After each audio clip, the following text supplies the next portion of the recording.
Hello from Covenant Life Fellowship, where Ken Porter is the pastor. My name is Bev Porter, and welcome to Bev's Lifeline.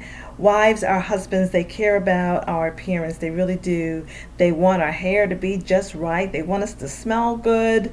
They want us to dress just right, where our clothes are fitting appropriately. They want us to feel confident about ourselves. They want to feel proud to be with us, and after all, we make them look good. So what should you do? I would say examine all parts of your appearance, starting with the inside, starting with your spirit, and then work your way out to the outward appearance.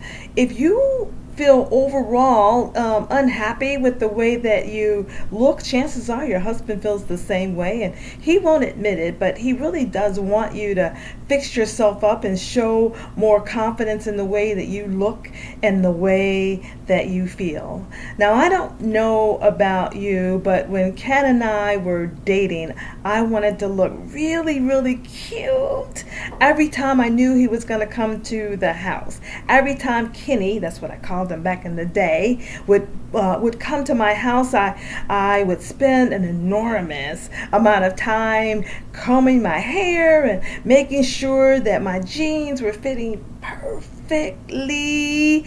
I wanted him to be drawn to me. I understood that men were very visual. I got that, and so I leaned into that concept. The same level of effort that I expended back then, I expend now. Now listen, you might ask yourself the question that my husband should also care about the way he looks for me. That's true. I don't know whether that is the case for your husband, but that is the case for my husband. Now, you might say, listen, I'm not the same size that I was when we got married, and nor am I. I have curves where I didn't have curves. I have to exercise a little bit more, but it is worth the effort. Now, you might say, shouldn't my husband care more about the way that I take care of our children? Yes.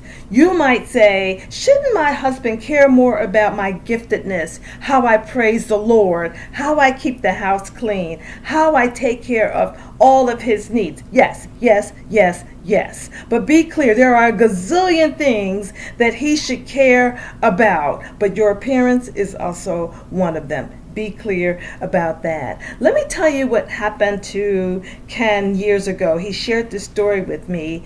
When he worked for a different employer, one of his employees came into his office. It was a female. She had on a beautiful trench coat, he told me.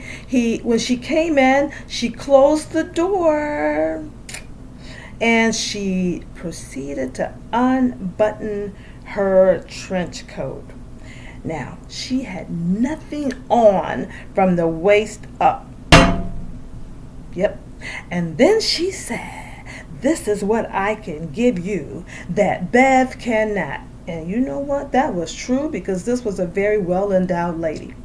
Now, my husband, a man of God who feared God, maybe feared me a little bit, ran out of his office. Now, needless to say, she was no longer an employee.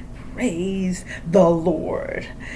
So, I happen to know that it was because he loves the Lord that he had that response. But I also think a contributing factor is the relationship that he and I had.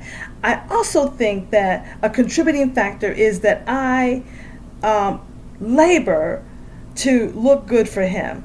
He's proud to be with me. Now, here's a funny twist to that story about this lady. She ended up getting fired, right? And so she ended up taking a contract administrative assistant position where I worked. It's funny. Life is funny. Now, you know what? She didn't know that I knew what she did. I never told her. I was just as nice and courteous to her.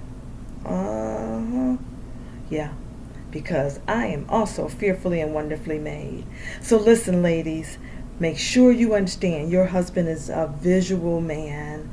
Take time to care for yourself. You are fearfully and wonderfully made by the Lord. You are beautiful in God's sight, and you are beautiful in your husband's sight. Let's take care. Let's put the same amount of energy that we expended when we were dating in our marriage. I promise you, it's going to be worth it. So that's all I have for you now. If this has been a blessing for you, you already know what to do. I need you to like it on Facebook. And yeah, this is ministry because we're talking about marriage, so you need to share it. Know that I love you this much. Until we meet again. Bye for now.